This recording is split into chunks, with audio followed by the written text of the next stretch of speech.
For the last 10 years, Counter-Strike has had two different versions, the normal one, which everyone plays, and the Chinese one, which is also known as Perfect World. But surprisingly, these two versions are as connected as they are different, which has led to a lot of controversy, from bot farmers to weird Chinese traders dancing on my Instagram to pro scandals and a lot more. So let's begin by first understanding the actual differences.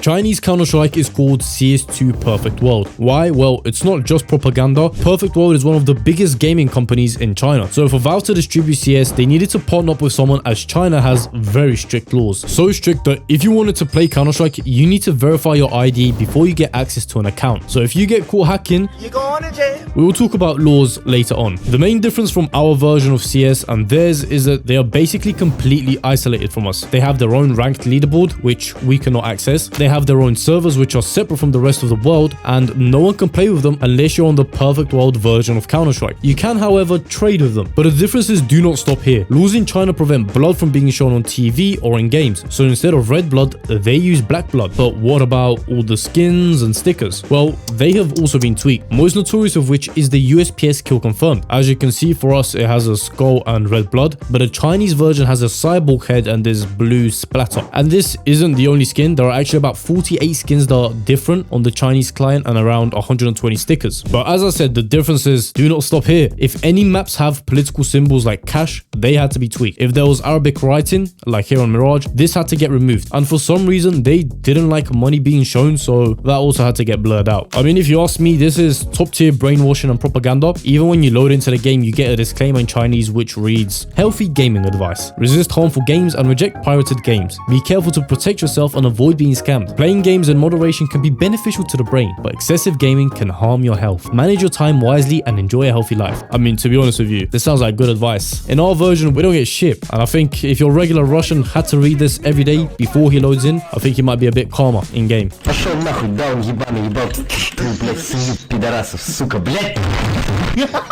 But anyways, the most important thing you need to remember here is that the skins market is linked, so we can trade with the Chinese players freely, which leads us onto the first controversy: market manipulation.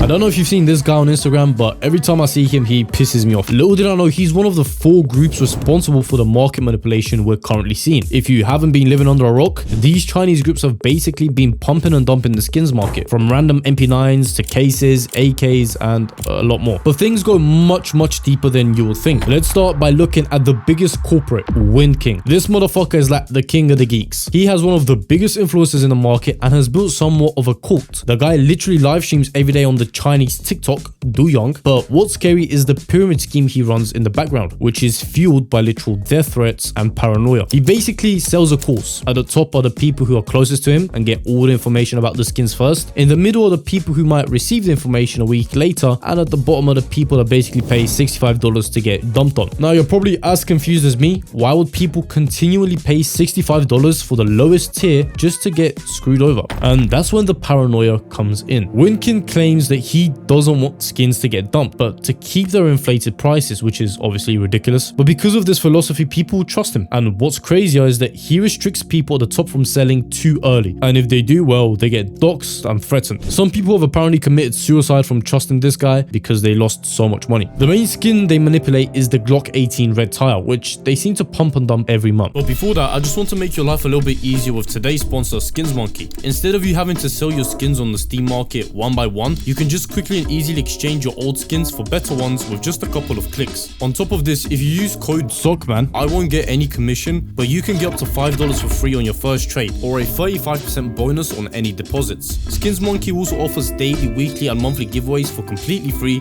and if you have any issues, they have a 24/7 support team. Link is in the description if you want to check them out. Alright, let's get back to Mr. CS2 Rio. From what we can see on Instagram, this guy seems to be responsible for the MP9 market inflation, especially the Hydra, as as well as the red rag gloves. He also loves to flex his Maybach, but I found out that he isn't based in China. He actually lives in Athens. So me and my Greek friends might have to pay him a little visit, you know, just to say hi. Interestingly, he also started selling a course where he claims to give you information on what he's pumping next. And the more research I do, the clearer the whole business model becomes. Reality is that these guys are probably making good money, but not enough. So they trick people to buy access to this early information so they could literally use them as exit liquidity on the way up. It's kind of like meme coins. But anyway, the other two big players are the Zeus group, who are a bit more conservative, and B. That's literally what they're called. And out of everyone, they run the worst pump and dump scheme as they have a free community. By the way, a big shout out to Mike Walter. He has made so many videos about these Chinese manipulators, so go check him out. Let's now move on to something even shadier before we get to the grand finale. Bot farms. What you're seeing on your screens right now is what a Counter-Strike bot farm looks like. Now, about 8 months ago, I myself made a video about this where we ran a whole investigation. I purchased the software, set up on a separate computer, and even interviewed one of the top dogs in the industry. So everything I'm about to share is extremely interesting. But first, you need to understand why. Why do these people run bot farms? And you can find the answer 2.5 years ago when CS2 was released and the skins market went absolutely bonkers. With this, weekly drops were introduced. From one drop, you can make anywhere from 20 cents to hundreds of dollars if you get a Bravo case or this